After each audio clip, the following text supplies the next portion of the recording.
Welcome to the Future Christian Podcast, your source for insights and ideas on how to lead your church into the 21st century. At the Future Christian Podcast, we talk to pastors, authors, and other faith leaders for helpful advice and practical wisdom to help you and your community of faith walk boldly into the future. Now, here's your host, Lauren Richmond Jr. Welcome to the Future Christian Podcast. Today I'm welcoming Dr. Marcia McFee to the show. Marcia is a professor, worship designer, author, preacher, and ritual artist. Drawing on a first career in professional dance and musical theater, and equipped with a master's in theology and a PhD in liturgical studies and ethics, she understands the role of any worship artist in the church as that of creating extraordinary portals through which communities journey with the Spirit. Dr. McFee has designed and led worship for regional, national, and international gatherings of several denominations for the last 30 years. She is the creator and visionary of the Worship Design Studio, an online experience of coaching, education, and inspiration that currently serves over 1,000 congregations. She is the author of the Worship Workshop, Spiritual Adventures in the Snow, and most recently, Think Like a Filmmaker, Sensory-Rich Worship for Unforgettable Messages. All right, welcome to the show, Dr. Marcia McFee. Thank you so much for being here. Is there anything else you'd like our listeners to know about you? Hey, everyone. It's great to be here. Thank you, Lauren, for the opportunity. Let's see, just that I'm insanely curious, and especially about how people make meaning and how they search for the ways to do that, to create lives of deeper meaning. And I think that's so varied these days. And, as we'll talk about, that's something that is really important, I think, for the future of the church, is that we stay curious, we stay imaginative, and we look at all the possibilities. Yeah. Great. Share, if you would, kind of about your spiritual journey, what that looked like in the past, what it looks like today. Sure. Glad to. I was raised United Methodist, Cradle United Methodist. My parents were from the EUB, the old EUB church, and Disciples of Christ, and it just made sense for them to become Methodist when they got together. And so, Cradle United Methodist. I was really nurtured in beautiful, inclusive churches, which I know is a real gift. And grew up in my younger years at St. Andrews there in Colorado, near Denver, and then moved to Missouri, where we were. My parents wanted us to grow up on the farm, and so we moved to a small little town and a small little United Methodist church, where even though it's a rural church, they allowed me as a young budding artist, pianist, dancer, mime, like the whole 9 yards, to bring that into church. And so, at a young age, I got the message that creative expression in the church is really a beautiful thing and a wonderful way to experience the message. And so I was so very fortunate to have that little United Methodist Church on Main Street in Adrian, Missouri, nurture me, and then had a professional career in professional dance and musical theater in New York City. So I was part of a very large United Methodist Church there on Park Avenue. And so, my journey has been with various sized churches. And so I love the different ways that various sized churches and styles of expression. I just have a great love for the diversity of that, and was very fortunate to grow up and then in my young adult years continuing to be formed in the church. And so while I was doing my professional arts careers, I was still interested in how my art forms could intersect with the church, and did a lot of theater and dance in professional companies of liturgical dance as well, and theater. But then since then have really tried to expand to all of the arts. And, I imagined when I was touring the world with these dance companies, the secular ones, I imagined creating multimedia theater with, large choirs and orchestras and everything, and doing that around justice issues. And, this was the 80s when, nuclear arms race was very intense. Yeah. And so I was creating commentary through the arts on these justice issues. And after a while, I just felt called to get a theological degree to undergird all of that stuff. And so went to St. Paul's School of Theology in Kansas City, kind of went back home to go to seminary, and combined that with worship arts, and began to be asked by churches to come and talk to them about what I knew about worship and the arts that would help them with make their worship better, which is not the ministry I thought I was going to go into. Sure. But I will tell you, after several years of doing that, and then finally 2008, my first time to be worship director for General Conference of the United Methodist Church, I stood on that stage and we had an orchestra and we had a choir of 500 and we had lights and multimedia. And I went, oh, okay, God, this is what you had in store.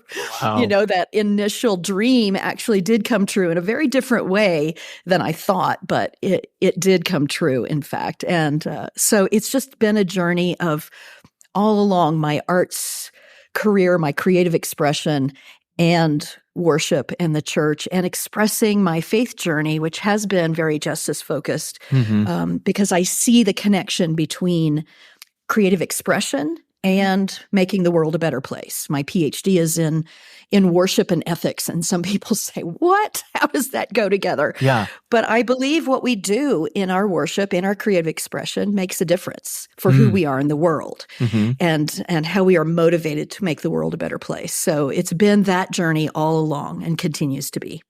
So can I ask you here already off the bat? Yeah.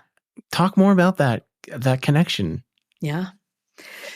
Well, the gospel itself, for me in my faith journey, the gospel itself is calling us to transform and transform relationships.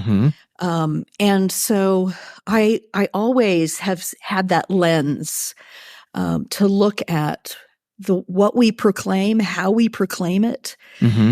And part of that is a sense of worship that is really communicative to all people. Okay. Meaning that, I've done a lot of study in neuroscience, in cognitive science.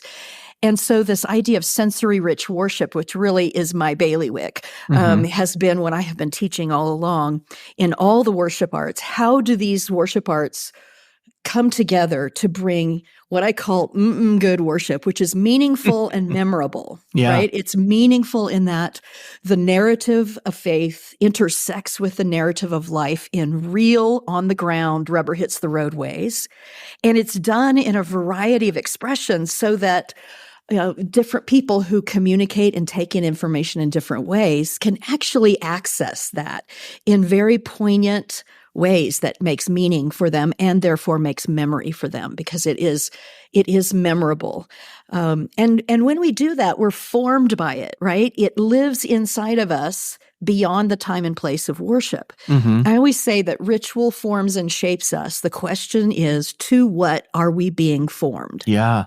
Are we being formed as a bunch of, passive listeners expecting the professionals to do everything in ministry? Or is our worship forming us and training us to be active participants, active voices, those who understand that we are both inside the sanctuary and outside doing the work of the people in our discipleship? So, that's kind of the connection for me, is that formation piece. So that's great. That's great. Thanks for engaging that with me right away here. Before we move on to your article here, if you would share some spiritual practices that are meaningful for you. Well, I have something called CCC. Okay. I love all your kind of acronyms here. I know. I love wordsmithing. So I love acronyms. So CCC is coffee, of course, is first. Candles and contemplation. I do it every morning.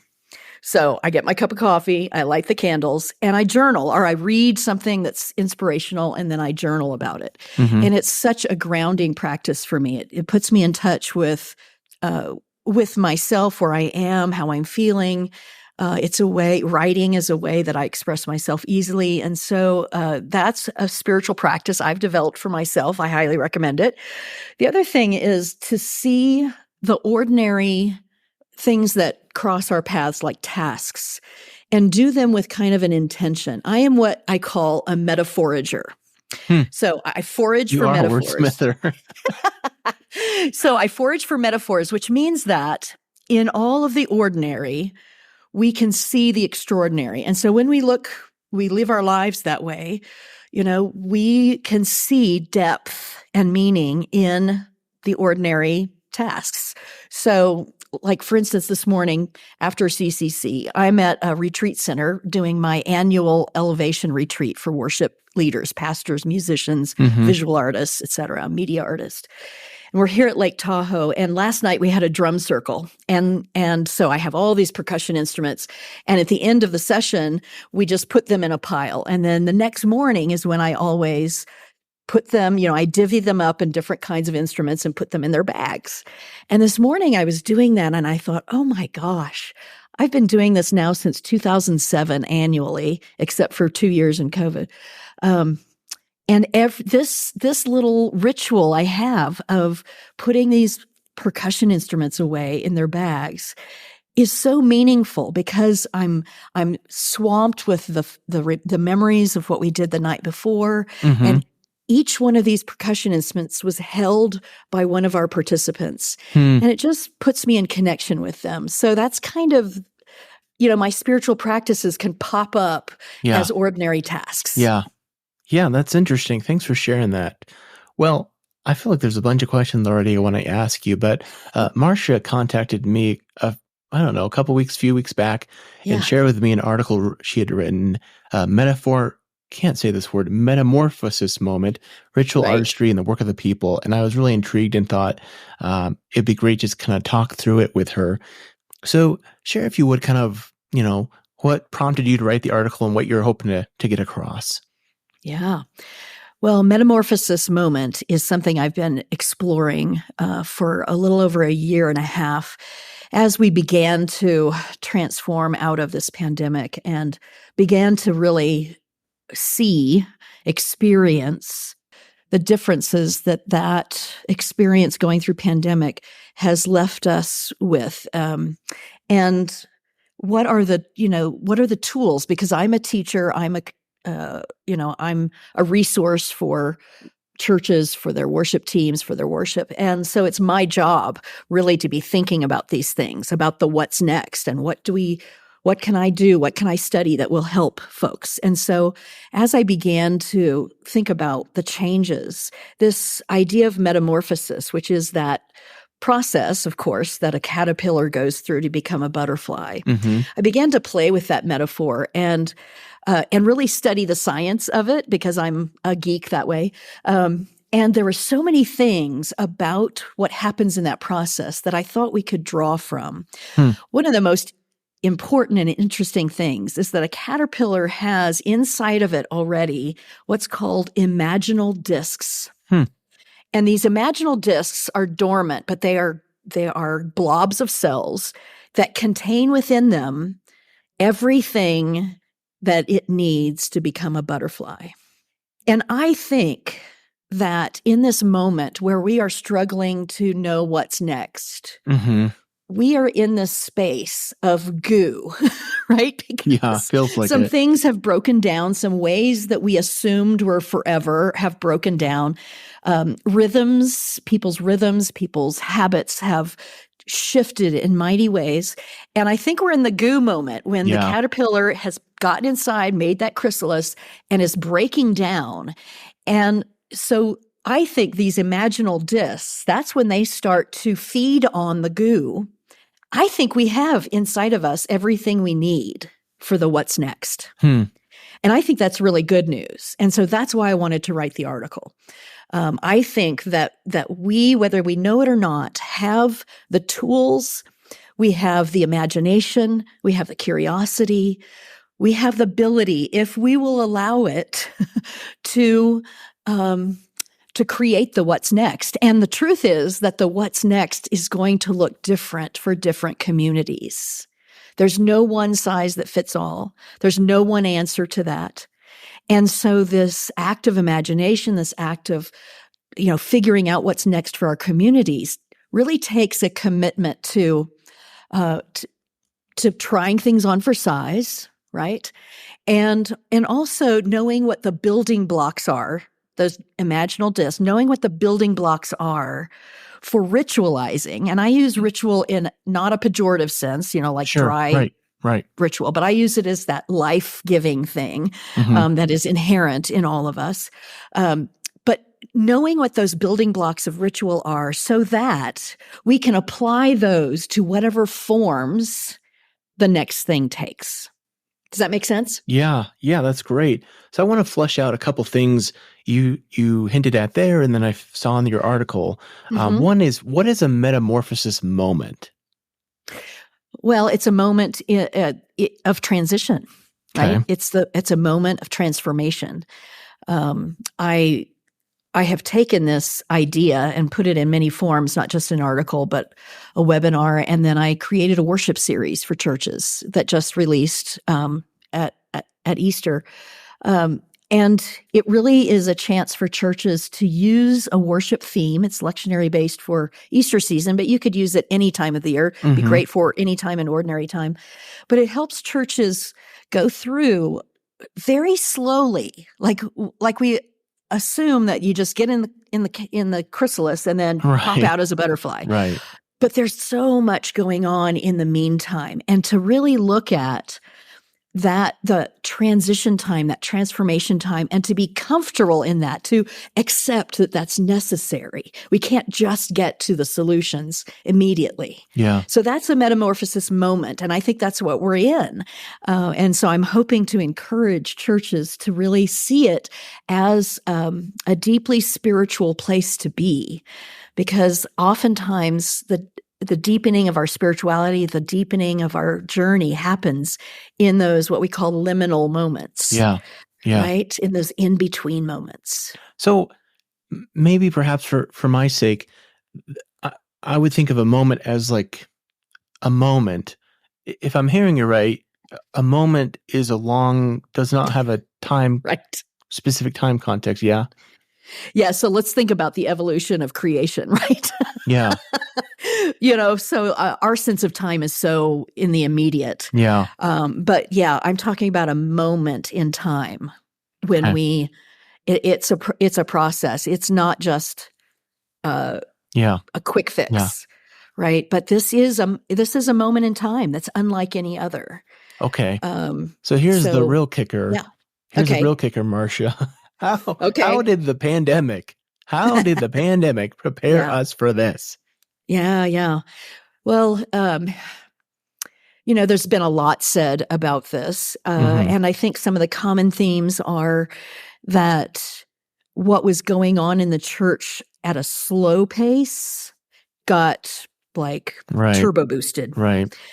And we began to see, we have to change. Yeah. And in the moment, we had to find ways to stay connected. And it upped our technology game hugely, even if that was getting on a conference call with your folks over the phone to stay connected. I mean, there's a wide range of that, and no one solution is the best. It's what worked for your community. Yeah. And so, that it accelerated things, it highlighted things, and it forced us in some ways to say we've got to have a variety of ways to stay connected. So that's one thing that I think is a pretty common theme among folks who are talking about this. I think that I just talked yesterday. We were talking about media arts in my retreat, and I showed some of the beautiful things that people created during pandemic, video kinds of things where they got their people on video to read things. They put together images, of people in their homes, and they put them together, and they, and I said to people, just because we have come back to our sanctuaries for the most part, we may be doing this hybrid thing. We cannot let go of some of those beautiful things we created. We can still do those. and to continue to iterate in that direction, and we have now an even wider variety of ways to communicate, of worship arts to communicate. And because we have, in a lot of cases, hybrid worship where people are worshiping remotely, as well as in the space, we have to stay connected that way as well, across those seeming divides. And so continuing to do some of the things that we did in pandemic, where we had people at home make videos and then we showed them. So have those people who are worshiping remotely, who may not be able to come back because of health or because they live far away or whatever, or they're on vacation. They figured out how to do it. The technology has become so widespread that we know how to, video ourselves on the phone and send it to somebody. Yeah. And we just can't go back. We can't say, oh, I don't have to do that anymore. I think we go forward and we keep adding to the multiple ways that we can express the gospel message. Practically speaking, I'm thinking about, for my own ministry context, sharing this with my senior pastor, we're thinking about, we have it's in a upper class context where many people travel over the summer, like having someone, even when they're traveling, share a video of, I don't know, reading the call to worship or something. Seems like that's a great idea to still keep people engaged using that practice that we did over COVID, and then make it more connectional. That's absolutely a great example. Yeah. And we were in the Worship Design Studio, which is the company that I have that produces resources, educational and worship resources. We were making these suggestions about these very things before COVID. And I think probably very few people did it, right? But now we've seen what it can do. And so again, to your question about what did the pandemic do for us? I think the other thing that post-pandemic is doing for us is that we are now having to come up with more and more solutions or more and more methods of worship, of communication, other than Sunday morning. Yeah. Right? So I'm starting to talk about rhythm flexible options, because we can't just ignore, we can't put our heads in the sand and think that, the people's habits and rhythms that changed mightily are actually going to just revert back to coming to, and already, like I said, that was a trend that was happening. But just because people are not coming to worship on Sunday morning doesn't mean that they have any fewer spiritual needs. So I think that as ritual artists, which is what I call people, who create content, content creators, as we call it now in the digital world, content creators, we have to expand the notion of when spiritual formation through this content happens and where it happens. Yeah. And I think that's highly creative. And I think we can take the fodder that we create for Sunday morning and we can create many different avenues. Right. Through editing, through, now in the Worship Design Studio, I don't put out a series without a devotional journal that can be, you can have one of those little mini libraries outside your church where you put these devotionals in there for every series that anybody who walks down the street could take. Good idea. Right? Yeah. That we don't do a series anymore without suggesting how you can take the liturgy itself and morph it into something that is a podcast, or what we're doing now is we're taking our fully scripted series that are weekly worship and we're creating weekend retreats out of them. Yeah. Because there are some people for whom Sunday morning, regular Sunday morning worship attendance is just not part of their routine anymore. Right. But they would come to a weekend retreat. Yeah. Right.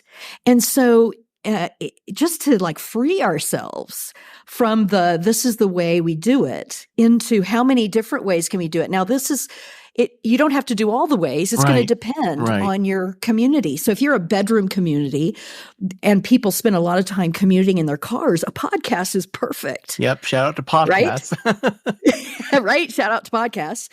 But creating that out of your worship. Right. If you are a community with lots of families. Right. And you've gotten out of the Sunday attendance thing. A lot of families, this happened way before pandemic. There's Sunday morning soccer games. There's all this stuff. So sort of freeing ourselves from, oh, I'm so sad families aren't coming anymore. We'll figure out what they would come to. Right. I was consulting with a church a few years ago, and we did a limited series. And I think limited series are awesome.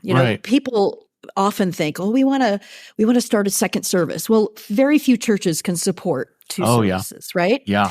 But you can do a limited series. So I was consulting with this church. They did a limited series, a 6-week series. It was on a Friday night. Mm-hmm. They were a downtown church. So they did it close enough to the end of work so people could come. The youth did childcare so that not only the service was covered, but a couple of hours after the service, so parents could have a date night and go to the restaurants around there.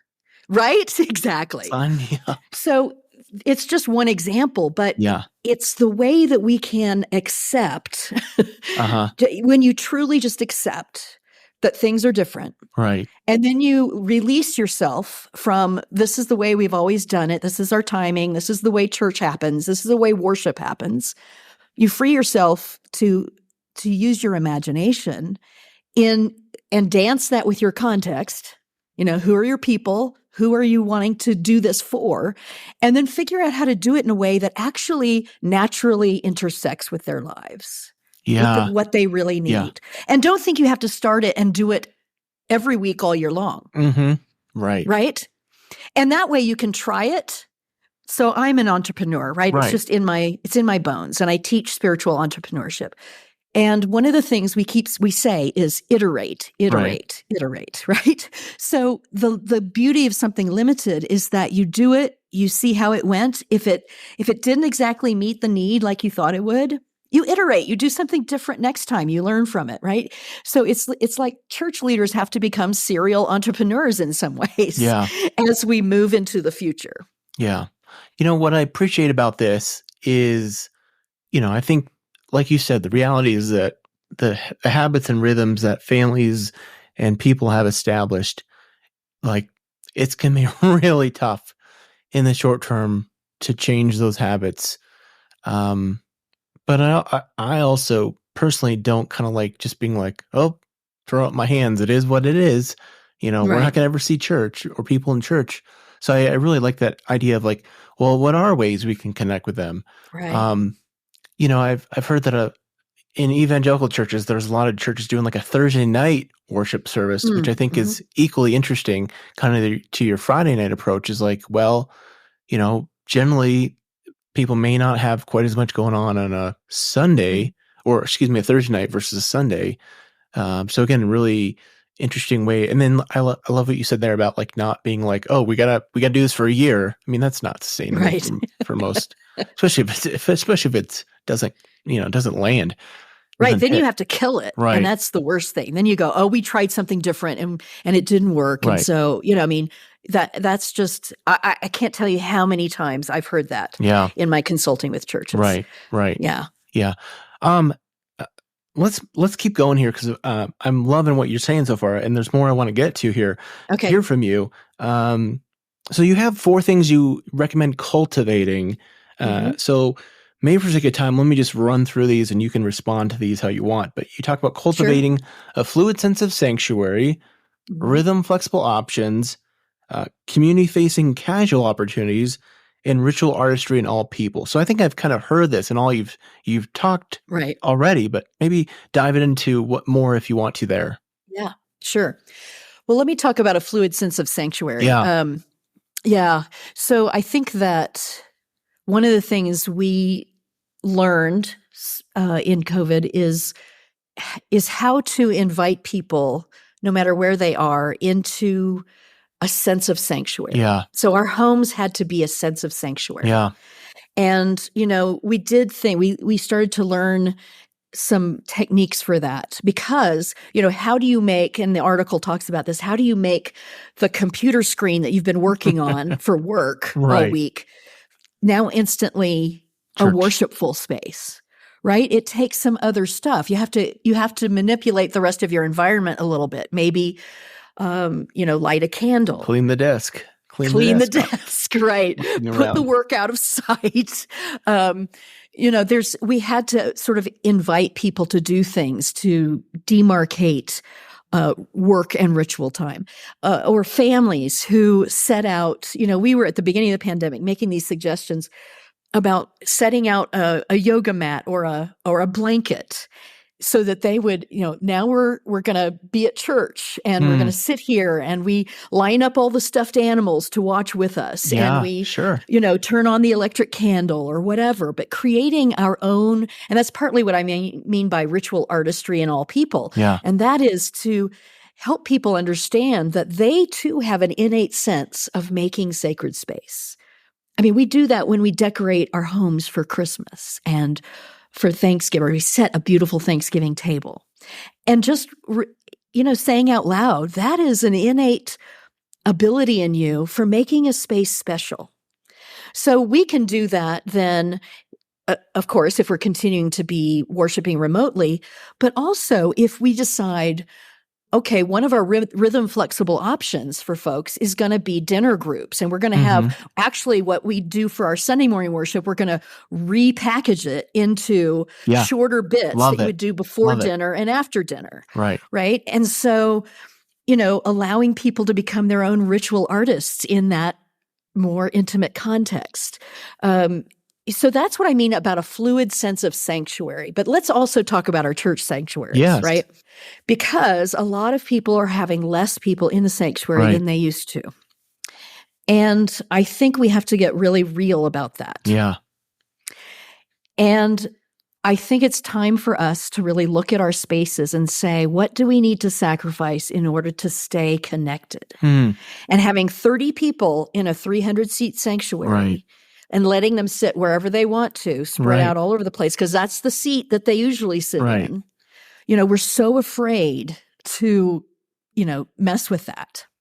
And yet people actually had everything about their worship messed with for a year and a half or so, right? So we're more flexible than we give people credit for. So how can we really get real and reconfigure our actual sanctuary spaces to accommodate the reality of what is going on now? So if there was ever a time to look at flexible seating that you can take out some pews. What's that? Take out some pews? Is that take out some pews, perhaps? Right. Or get movable pews. There are movable shorter section pews. Those are great. Right. You can literally unbolt your pews sometimes if that's your situation and make them into a horseshoe shape towards the front.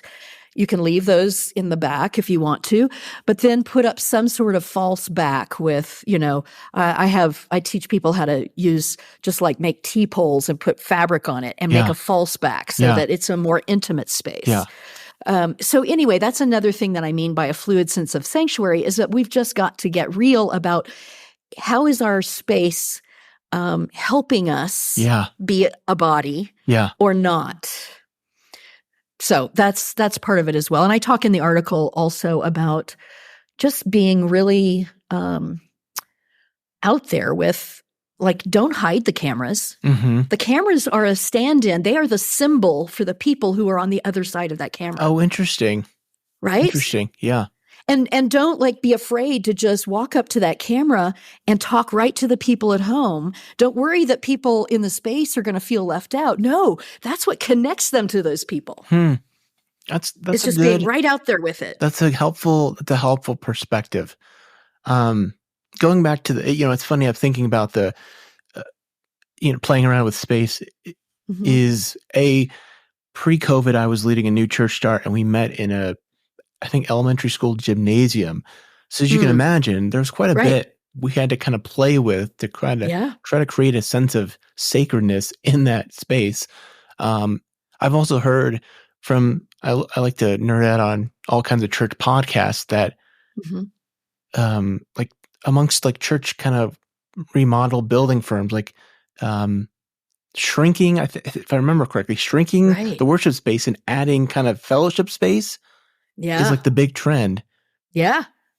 Well, and there's so many fun ways to do that. I mean, once you free up some of that sanctuary space that you're not filling up and you create a more intimate gathering space, then you can do things like set up the rest of that sanctuary space to pack peanut butter sandwiches for hungry kids, as part of worship or at the end of worship. Set up a labyrinth in that place. Set up, so that and I love this imagery because the theology of that is just like right on. Talk about worship and ethics, right? You and spiritual formation, you just connect that right in that same space and you say, this is all part of how we worship, all part of our ritualizing. So there's some really great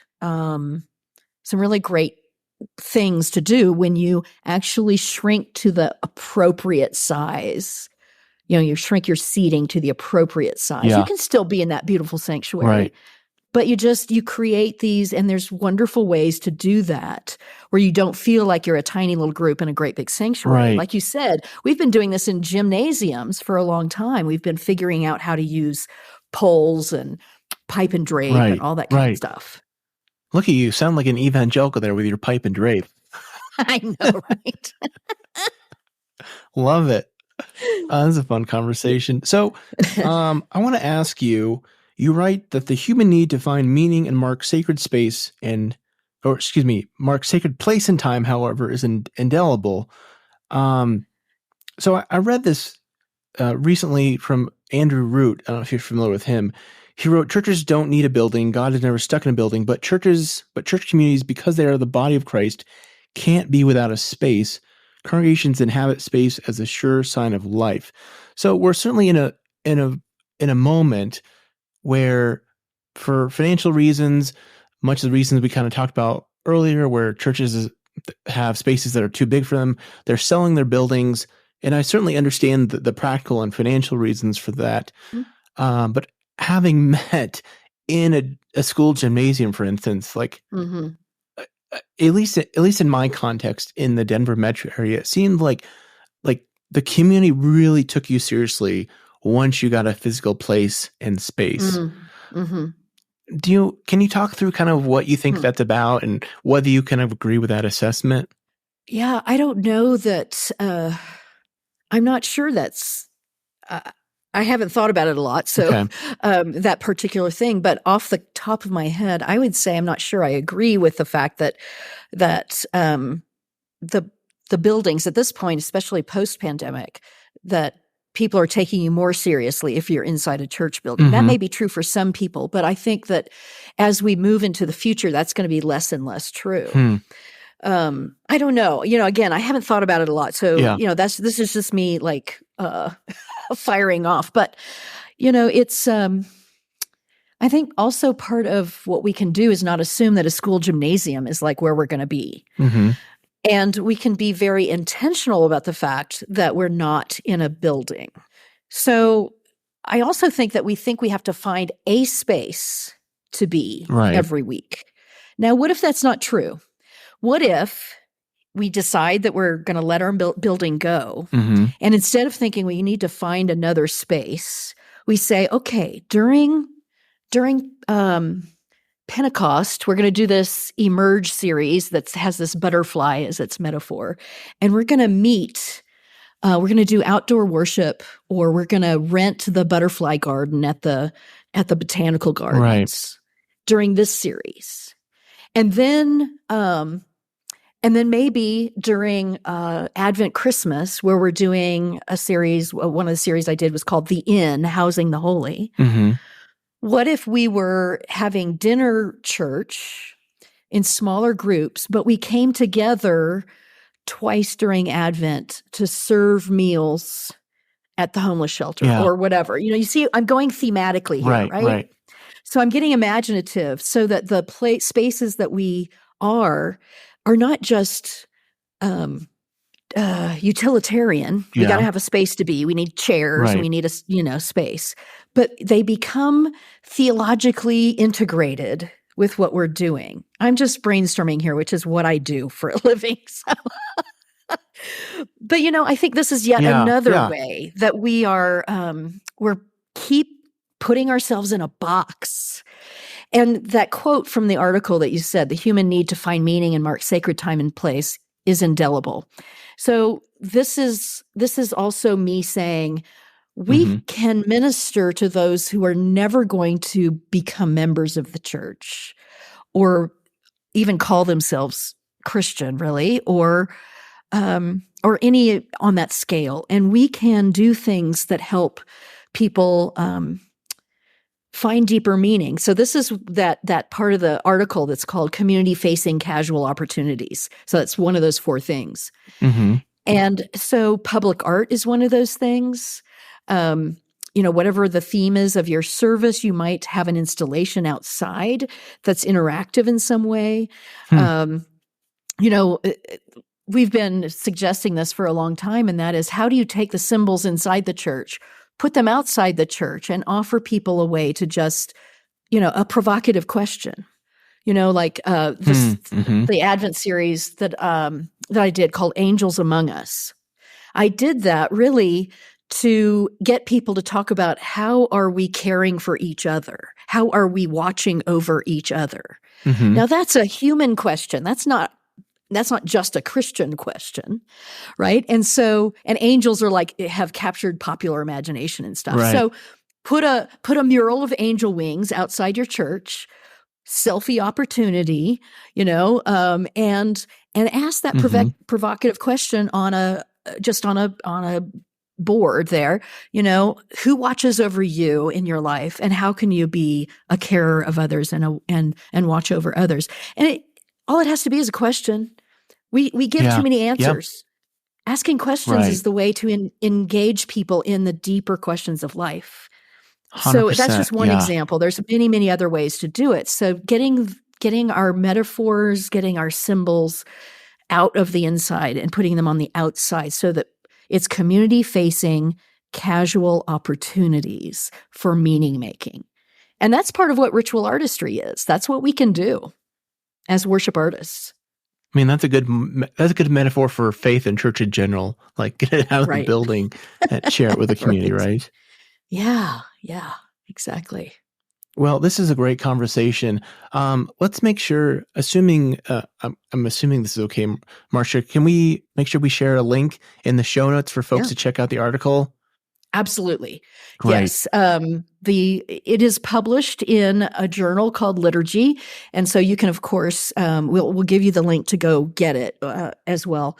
But they have given me permission to hand out a sort of different version of it. So that's there. We'll have that link. I think you can also put links to Worship Design Studio, and if you want to keep talking about this, maybe I'll put in the link to my webinar about metamorphosis. That if you want to go deeper, that's another way. Yeah, absolutely. Let's take a quick break, and we'll come back with some closing questions. All right, we're back with Dr. Marcia McFee, and Marcia, really appreciate the conversation. Appreciate these insights you're giving here. So these closing questions, I always tell folks you can take these as seriously or not as you'd like to. But if you're Pope for a day, what might you like to do with that day? Well, if I'm assuming that means that I'm Roman Catholic, then ordination for women, hands down, first thing I would do, like in the first 2 minutes. Okay, yeah. First minute. Right, because that's the gateway drug to inclusion of all people for the Catholic Church. So that's what I would do if I was Pope for the day. Well, have you thought about the other 23 hours and 58 minutes then? Oh, well, I mean, you think said that would only take 2 minutes. So right, yeah. Well, then there's a whole lot of other work to transform attitudes around that, but. I'll just extend the metaphor of Pope to any sort of religious leaders, right? I think that, gosh, it's, Lord, you're going to make me talk about how polarized we are, aren't you? because that's where I go. And, the role of religious leaders right now is, I think, so important to be public theologians and to offer, especially a view of religion that is more freeing for more people. However you interpret that. Yeah. But to free us from those things that are constricting us, it's a very scary time. Yeah. And so comfort is important, ritualizing is important, meaning making is important, but also being prophetic is important in this moment. And, soon, I think way too soon, the thing that's going to unite all of humanity is that we're going to lose our home. And so we're just kicking and screaming on the way to actually getting that we have to work together. Yeah. Yeah. It's really a hard time. And so, if you extend the Pope metaphor to religious leaders or any sort of leaders with a conscience, let's just say, and those who want to see the survival of the planet, the survival of humanity, the survival of love and justice and peace and well-being for all people, it's a moment that is very, very difficult to navigate. And we can't be silent. So we can't be silent. We have to speak out, but we also have to stay curious, engage our imagination, keep creating, because that is a theology of creativity is the only way that we will move forward in ways that create a better world. Well, I appreciate that. Most folks don't quite get the metaphorical nature behind that question, so I appreciate you engaging that. What, they want to wear the robes and like the hat and everything? I know it sounds quite literal, but I am curious from however you want to take that. A theologian or historical Christian figure you'd want to meet or bring back to life? Oh, Saint Bridget. Saint Bridget, really? Yes, absolutely. She was. So I take a group of women on a pilgrimage to Ireland every year, and I call it Creator, Badass, and Saint. And it looks at women, types of women figures, both mythological and historical, in Ireland, because it's so wonderful. And Saint Bridget is an amalgamation, actually, of the goddess Bridget from the old religion, and lots of protectors of humanity along the way in history. And she's an amalgamation. Plus, she prays like this: Dear God, I would like to give the people a lake of beer. What's not to like about this woman? What do you think history will remember from our current time and place? I think we'll be lucky if we remember. I think that as I'm a lover of history, and I think sometimes I get really depressed about it because I see the same things coming up, right? It's cyclical. Yeah. And what I hope is that in this day and age, because we do have a longer memory, we do have more recorded history, right, that we will learn by seeing those cycles and getting that humanity keeps making the same stuff happen over and over again. So I will just answer your question with, if we're lucky, we will remember. That's an intriguing answer.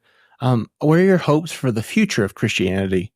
I think that my hope is that we will keep our imaginations alive. And that really is the root of hope, isn't it? If we can imagine something different than what we have right now, then hope stays alive. And so we need to keep our hope alive. And that requires continuing imagination. So it may, that's a very process theology answer, but that's me. Hey, I think it works regardless of one's perspective. Share, if you would, the websites, how people can connect with you, all that sort of thing. Yeah. So, like I said, I'm on retreat right now. I do that every year. So every year, 1st of May, I've been doing this for a long time, and it's a small group. It's fabulous. It's such a wonderful retreat. So if you're, sign up for my newsletter so you know when that's happening. I also do a worship planning retreat every year. It's going to be August this year. So if you're listening to this after we've done it 13th through 16th. We still re-record it, and you can do long-range planning with me guiding you. I do a little bit of the history and theology and some ideas for every liturgical season. So you listen to like Advent, Christmas, and then you stop it, and then you work on Advent, Christmas. So you do long-range planning. So that's a live stream retreat only this year, but of course we'll have the recording. So it doesn't matter if you're listening to this after August. And the other thing is, I am called to resource churches. So Worship Design Studio, check it out. I come out with fully scripted series that are fully adaptable for your context, but music suggestions, liturgy written out, leader parts written out, and then you adapt it for your context. And we highly recommend the adaptation. So it's not like, oh, I wrote this, you have to do it this way. But it does sort of help pastors, especially pastors who are wearing all the hats, right, get a jump start on a provocative theme connected to a small group resource, etc. So those are all, I really am so passionate about helping pastors do their jobs in a way that brings more ease and more creativity to them and less stress. So that's really my call to ministry. Well, this has been great. I really appreciate the time, the conversation. One of my rituals, Marcia, is to leave folks with a word of peace. So may God's peace be with you. Thank you so much, and also with you. Thanks for joining us on the Future Christian Podcast. To learn more about Lauren or the podcast, visit future-christian.com. One more thing before you go. Do us a favor and subscribe to the podcast. And if you're feeling especially generous, leave a review. It really helps us get the word out to more people about the podcast. The Future Christian Podcast is a production of Torn Curtain Arts and Resonate Media. Our episodes were mixed by Danny Burton, and the production support is provided by Paul Romig-Levitt. Thanks, and go in peace.